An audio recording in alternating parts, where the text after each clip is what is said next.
All right, guys, I'd like to take a moment to show you what we utilize in surgery for knee replacement. So we'll just start from the basics. This is a dilute betadine solution. So it's got betadine, which is an antiseptic, kills bacteria. We can squirt that using quite literally a surgical turkey baster there.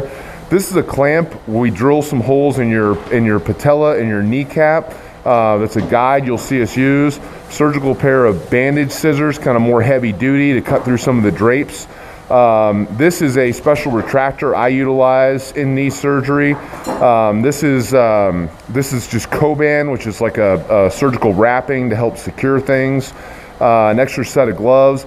These are laps, which are surgical bandages that we use. They've actually got a little strip in them so that they show up on x-ray.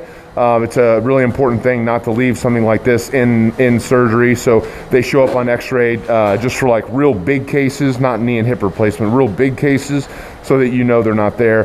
This is a bunch of equipment. This is a reamer we use, which bores out a hole in the center of the knee implant. This is a guide. After we ream, we'll use this box osteotome that fits through here. You'll see us do that. This is to hold our femur component, the trial one. This holds our femur component, the real one. We have a couple of impactors to impact down the real components and make sure we get out all cement.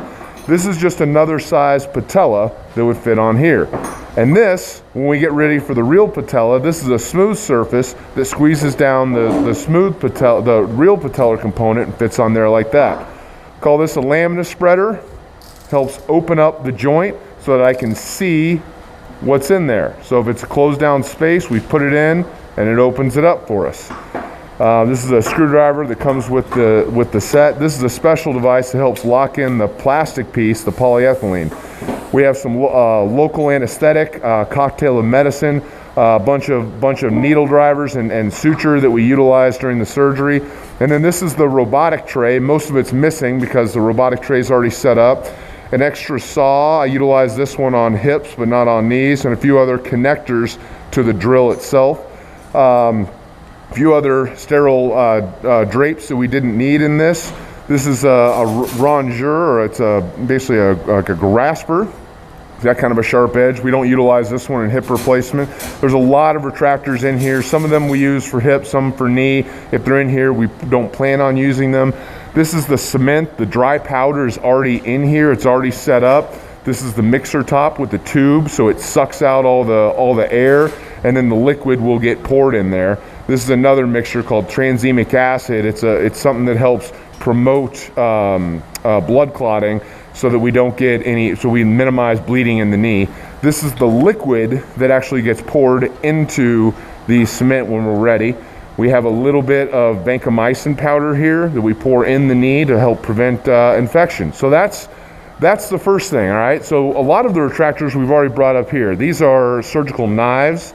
We have a surgical marking pin. This is called a freer. It's a device we use to kind of scrape away extra cement. We have osteotomes that we use to like get rid of the extra bone once we cut it. This is another rongeur. This is the one we actually use. This is the mallet, or the surgical hammer, with a little bit of padding on it, just make it a little easier to grip so we don't lose it. This is a towel clip, so it's got a sharp point. We utilize this in surgery as well. This is the patella protector. It snaps over top of the patella after we've cut it to protect it, so that's a little shield. We call this the surgical rake, so we put this in to help retract. Other little retractors here. This is the pickle fork. We put this in the back of the knee to help protect against the saw and also bring the tibia forward. This is our saw right here, pretty standard saw that we use.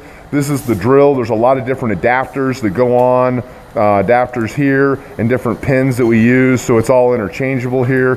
This is called a slap hammer, so this thing slides back and forth, so I can go this way and impact something, or go this way and take it off. And then we have a variety of pins here. This is our robotic tray right here. So again, our white sides retractor you saw before got brought up here. This is the robotic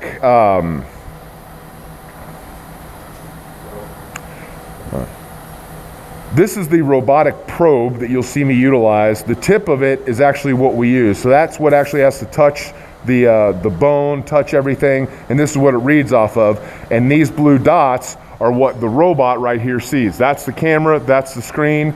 This is actually the digital screen I utilize with the Vision Pro.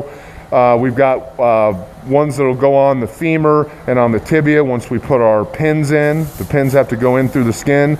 We have something to tighten it. And then these fit over top of your pins and secure this so that the robot can see the markers, all right?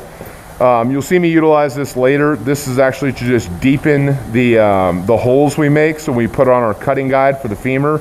And the cutting guide for the femur, they're size specific. So we don't have those open yet because we won't open them until a little bit later once we know what we're going to utilize. This is the robotic burr. This is kind of the key to the whole thing. There's a little guard on here, but that's the burr itself right here. If I press the orange button, well, we're not set up quite yet, but once we get going into the case, when I press this orange button down here, the robotic burr will go. It's got a little protector, and now it's like a turtle head in there. It won't come out. But once we get into surgery, if I bring it closer to the bone, it'll pop out a little bit and allow me to burr the bone. So it's protected. It won't let you cut what you're not supposed to. It won't let you cut soft tissue you're not supposed to. It won't let you cut bone you're not supposed to. It's very, very, very precise. And that's your surgical instrumentation we're going to be using for knee replacement.